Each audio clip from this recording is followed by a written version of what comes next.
Hello, today we're going to be learning how to use Adobe Spark. I'm already logged in my account, so you're going to have to do a little bit of the figuring out on your own. So when you first go to spark.adobe.com, you'll see a little try it now button or something that will tell you to sign up for an account.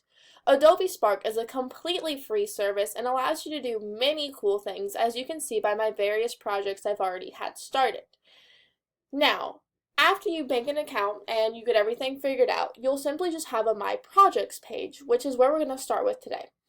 You will click this bright yellow plus button, and after you click it, you'll have the option to create either a post, a page, or a video. For today's tutorial focus, we're going to be learning about posts and pages, as the videos don't necessarily work as well as a screencast recording, so if you have any questions, and we probably won't use the video as much in class, you can always contact me later, or we can spend 2 minutes in class going over it because these tools are super easy. Today, we're going to look at the post and the page functions. Starting off with the post, so you're going to want to push this green button with the plus sign in the middle of it, and you'll load the post page. A post is essentially making you a graphic to post either Instagram, Facebook, Twitter, making a poster for a slideshow, or any other sizes that you'd want. So you have any quotes that you want. For example, we're just going to do a simple quote of, "History is very important to learn about." A lot of the posts you will see will be used for simple quotations versus actual substantial information. So they kind of randomize the design for you, but you can change it.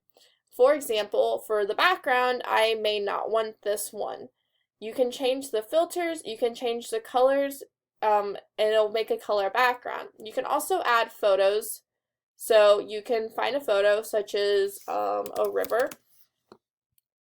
And all of these photos are free to use because they're part of the Creative Commons license. So maybe I want this cool sunset photo, or let's do history since that's what we're talking about, and see what pops up. Now, you may have to get really specific or find a photo that may not necessarily fit what you want to talk about, as the search function isn't that precise on Adobe Spark. So I have this background and I can apply a filter to it so I can make it black and white or kind of whatever other themes you want. Second, you're going to want to go to the palette because this will be kind of your color choices for your text. So I like this red, white, and blue since we're talking about history. And then we will go to layout to make sure that we like whatever margin it is, or we can make a grid, we can do all these different functions, we can have multiple photos in it. It's kind of whatever you want. You can also change the size to fit what you want to post for, and you can see that Adobe Spark Post has a bunch of different options for you to use. So then finally, we're going to go to the text function, and what I think is really cool is you can just scroll through these and it gives you a bunch of different things that you could post on. You can change the theme. It changes everything for you into a very aesthetically pleasing design. However, if you don't like any of these and you can keep scrolling until you find one, you can cancel this and actually just make your own. So you can do designs, you can do borders, you can do banners, you can do decorative. Let's go, I want to be able to see the photo, so I'm going to pick something that you can see the photo but also still draws attention to what you want to talk about. You can also change the color, which will give you suggestions based on your theme of different colors that you should use. And then you can change the font. There's a bunch of different fonts. I'm a fan of more of the script style fonts, especially the storybook that they have, but that's not really readable on this background. So we're just going to do a basic block font. You can also change the spacing, the alignment, and the opacity. But once you have a simple post and you can see that it's all fit properly, it's all organized, then you simply go up to share. You can change the title, the author, but you can also just download it to your computer and it will then become an image on your computer for you to post wherever you want.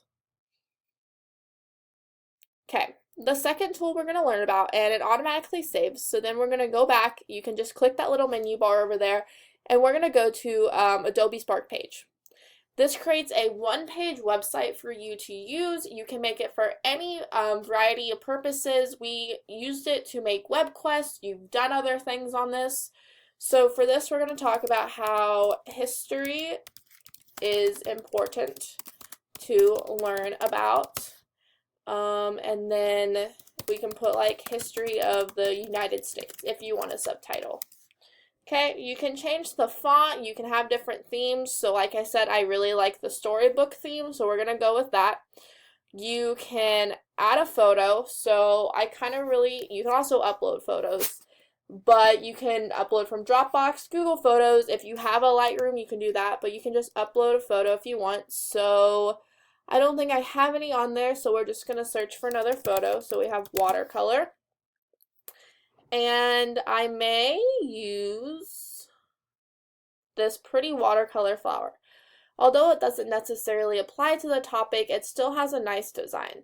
So you scroll down and you have 6 different things you can choose from. You can add a photo, and with this photo you can put it in line. You can fill the screen. A window is really cool because it scrolls past and you can add a caption. Have existed in the United States. So then it's an inline and it scrolls. For other photos, you can make them full screen, full width. You can kind of do whatever you want. So you can add a caption as well. Now for other functions, you have your text. You can make different headings. So that's your plain text. That's heading 2. That's heading 1. You can put a quotes, you can make a bullet list, and you can make a numbered list along with bulleting and italicizing it. You can also change the alignment of it if it's not in a list, so you can make it centered, left reading, or right reading. You can also add buttons, which will give you links to different websites, so you can put like Googling history, and then you can put google.com/history for an example. And that will take you to the link you put in there. You can also add videos, photo grids, and a slideshow on this. For the photo grid, you'll just have to upload multiple photos, and for the video, you just have to put in an embedded link. Adobe Spark Page is an awesome way to not only demonstrate what you can make on Adobe Post, but also for using different tools. Now, finally, I want to show you a completed website. You can see Why Do We Study History, which is one I've made previously. To look at this website, all you have to do is wait for it to load, and it's going to show me tips. This is actually an Adobe video. This is what I meant to show you earlier, and it makes you just walk through making a simple video, and you can put a voiceover with it. Now, for learning about Adobe websites, this is the Why We Study History, and it has questions, pictures, captions. This is an Adobe post I made, and this is a photo grid. As you can see, Adobe Spark has awesome free tools for you to use that inspire creativity and also are easy tools for you to just use for whatever projects you may need to do. Adobe is an awesome free resource, and this is one of the only free resources they have, so I strongly encourage you to use it. Thanks!